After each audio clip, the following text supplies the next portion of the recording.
Welcome back to Campfire Whispers, your daily fix of horror stories, unsolved mysteries, and straight-up unbelievable content. My name is Eki, and today I'm sharing a story called The Kiss of Death. No one in the village of Hallowmere ever kissed a stranger. It wasn't superstition, it was survival. That rule had existed long before Thomas Granger was born, passed down like a sacred hymn. And yet, like most rules handed down without explanation, it had faded into the background of everyday life. That is, until Thomas broke it. He was 32, a schoolteacher, skeptical by nature, and unshaken by ghost stories or local folklore. His days were structured and clean: lesson plans, books, coffee. At night, he returned to the old stone cottage his grandfather had left him, nestled near the edge of the woods where no one ever ventured past dusk. Not even him. The woods didn't frighten him, but the silence there felt watchful. Thomas had grown up hearing tales of a woman who lived, or perhaps existed, within those woods. She was called the Widow.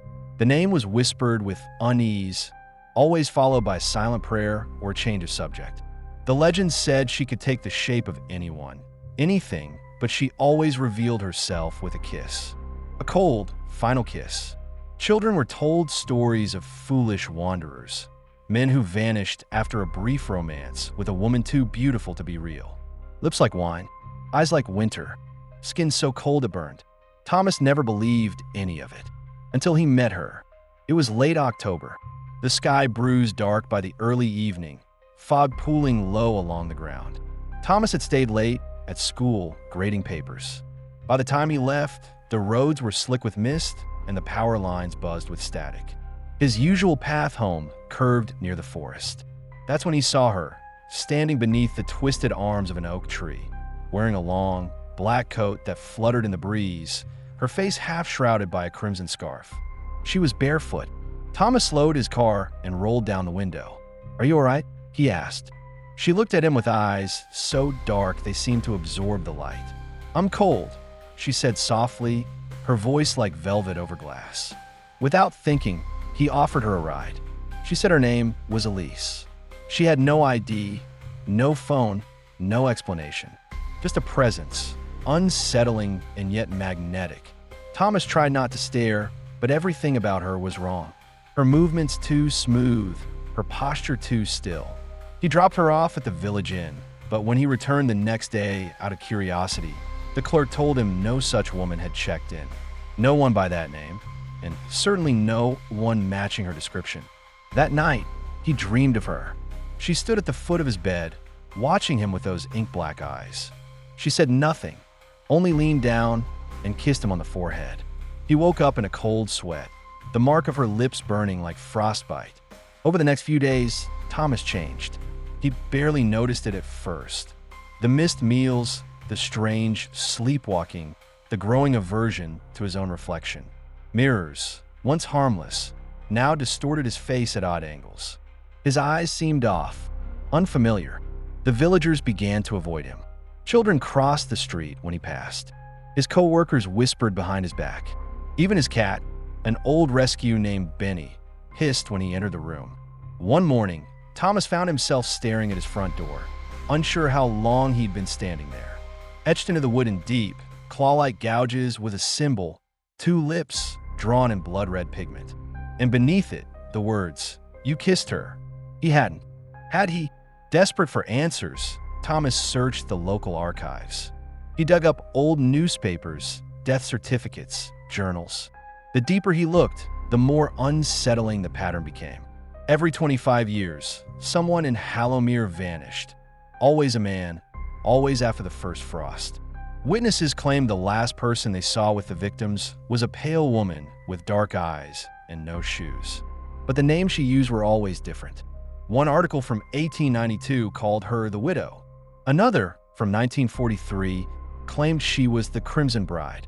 But the accounts all ended the same way, with a kiss. Thomas contacted Father Whitaker, the aging village priest who rarely left the church. "She marks them," the priest said gravely, lighting a candle as if the mere topic drew darkness. "The kiss, it's not affection. It's a bond, a claim." "Who is she?" Thomas asked. No one knows. Some say she was a witch who made a pact with something inhuman. Others believe she's death itself, walking in flesh. But once she kisses you, it's only a matter of time. You'll belong to her. That night, the house was colder than usual. Every breath Thomas took came out in a pale mist. The power flickered, and somewhere deep inside the walls, he heard a woman humming. It was the same melody from his dream. Thomas barricaded the doors, drew symbols he'd seen in the priest's old books. Salt, candles, circles. But when the clock struck 3 a.m., the candles blew out all at once.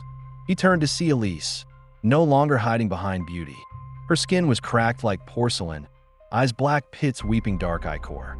Her mouth stretched far too wide, lips torn, as if her smile had been carved into her face. "You're mine now," she rasped. "I gave you the kiss. I claimed you." Thomas ran. Through the woods, barefoot, branches slashing at his face. He didn't know where he was going, only that he had to get away. But the forest bent around him, reshaping itself. The trees whispered in voices that weren't voices. Laughter echoed where there should have been silence. Eventually, he found himself in a clearing. In the center stood a stone well, ancient and overgrown. Carved around its base were names, dozens of them. All men, all victims, all kissed. And above it stood Elise, arms open. "Jump," she said. He didn't want to, but his legs moved on their own. Thomas woke up days later in the village square. Dirty, gaunt, frostbitten, but alive. The villagers were hesitant. No one spoke to him. His house had been condemned, the windows sealed with wax symbols, the doors chained. He tried to return to normal life, but nothing was the same. His reflection now moved slightly out of sync. Sometimes it smiled when he did not. Sometimes it blinked twice. He no longer needed sleep. He never felt hunger, and animals still fled at his presence. But the worst part? Every time he closed his eyes, he saw her, waiting in the dark, smiling. He had not escaped. He had changed. There's a new teacher in the next town over. Kind, smart, keeps to himself.